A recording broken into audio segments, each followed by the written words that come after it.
L'Est du Congo est une région extrêmement riche en minerais, en coltan, qui sont nécessaires pour nos GSM. En fait, un sous-sol extrêmement riche et loin d'être une manne pour les habitants. C'est en fait une malédiction parce que ça attire la convoitise de multinationales, d'élites locaux, de pays africains voisins.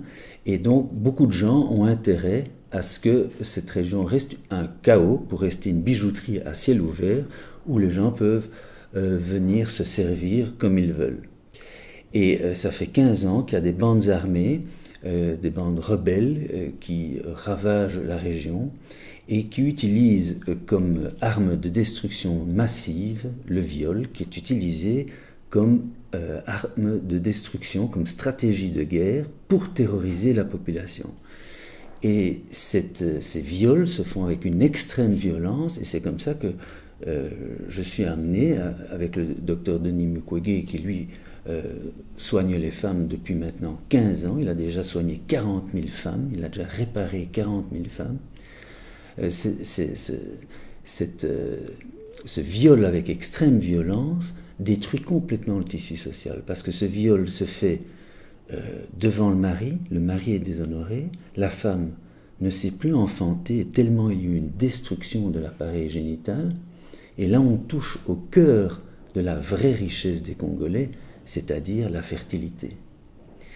Et lorsque on travaille avec Denis, on se retrouve face à des mutilations invraisemblables, et je pense que le défi du siècle qui va venir, c'est cette violence qu'on fait aux femmes,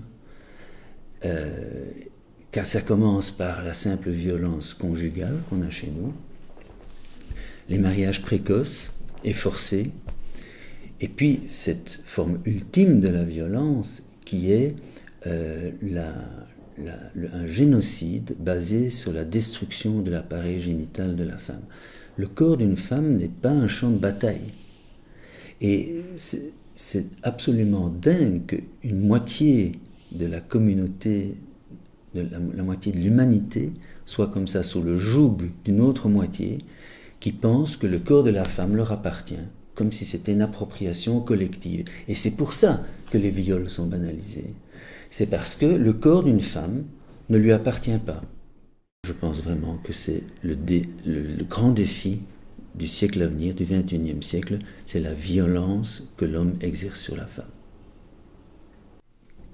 Le viol des femmes, c'est quelque chose d'affreux, parce que c'est non seulement au niveau horizontal, on extermine une population, mais en plus, on empêche des enfants de naître. Et donc, c'est une extermination qui n'est pas que horizontale, elle est verticale aussi dans le temps.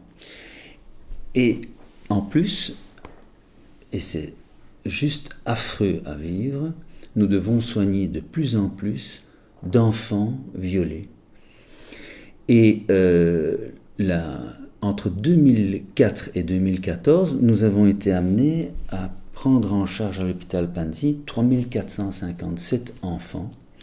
Et là-dedans, il y avait 205 enfants qui avaient moins de 5 ans, toutes de sexe féminin.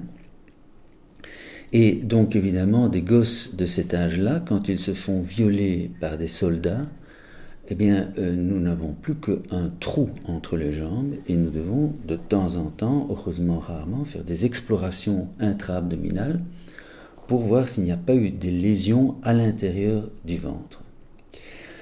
Et nous avons fait une étude là-dessus que nous allons publier, et le docteur Mukwege a publié une classification qui est la classification Mukwege, qui a été acceptée dans les journaux scientifiques américains, qui classifie l'intensité des ravages du périnée après le viol chez ces bébés. Et donc là, on a conclu cet article scientifique en disant que si on veut qu'il y ait moins de viols comme ça, il faut rétablir un état de droit. La classification Mukwege permet de dire, à certains moments, on n'est pas capable de réparer, il faut envoyer dans un hôpital de référence. Et pour ça, il faut une organisation Alors oui, Denis Mukwege, qui est avant tout un médecin, avant tout un scientifique, connu du monde entier parce qu'il a publié des travaux extrêmement importants, et c'est comme ça qu'il a été invité dans différentes universités prestigieuses dans le monde entier. Et de fil en aiguille, ces universités ont parlé à leur politique locale, et c'est comme ça que Denis Mukwege est connu dans le monde entier. Il n'est pas connu parce qu'il se fait prendre en photo par les assoiffeurs de sang, comme je l'ai entendu. C'est un homme qui a eu d'abord un prestige international à cause de ses travaux sur les soins de santé. Quand il y a eu l'attentat sur Denis Mukwege et qu'il a dû partir en exil, à certains moments, il a reçu des femmes qu'il soignait un message incroyable. C'est-à-dire que les cultivatrices, les pauvres gens, ces pauvres femmes qui ont subi, qui ont été terrorisées, qui ont subi ces exactions et qui ont été violées, dont on a tué le mari, se sont cotisées pour lui payer un billet d'avion pour revenir à Panzi. Bon. À ce moment-là, Denis a pensé que c'était son devoir de rentrer. Et j'ai la chance de rentrer avec lui. Et c'était hallucinant parce qu'il y avait des milliers et des milliers de personnes qui l'attendaient. Et entre l'aéroport et la clinique, c'était un monde mais invraisemblable. Je n'avais jamais vu ça. Et dans l'hôpital, il y avait une estrade avec le chef de la police, avec le chef de la MONUSCO, et il y avait pas mal de barrières. On avait difficile à atteindre le docteur qui était sur un estrade. Moi, j'étais juste derrière. Et puis tout d'un coup, on entend, c'était vraiment impressionnant, un ululement. Et puis on voit des femmes avancer. Et en chantant, le barrage, aucune résistance. Ils sont passés, ils ont tout passé, ils sont venus devant l'estrade, des cultivatrices, hein. Elles avaient leurs légumes et tout ça, et puis elles ont dit, en s'adressant à la tribune comme ça, notre docteur, on va lui remettre sa blouse blanche et il ne va pas rester en cravate. Vous n'avez pas su protéger notre docteur.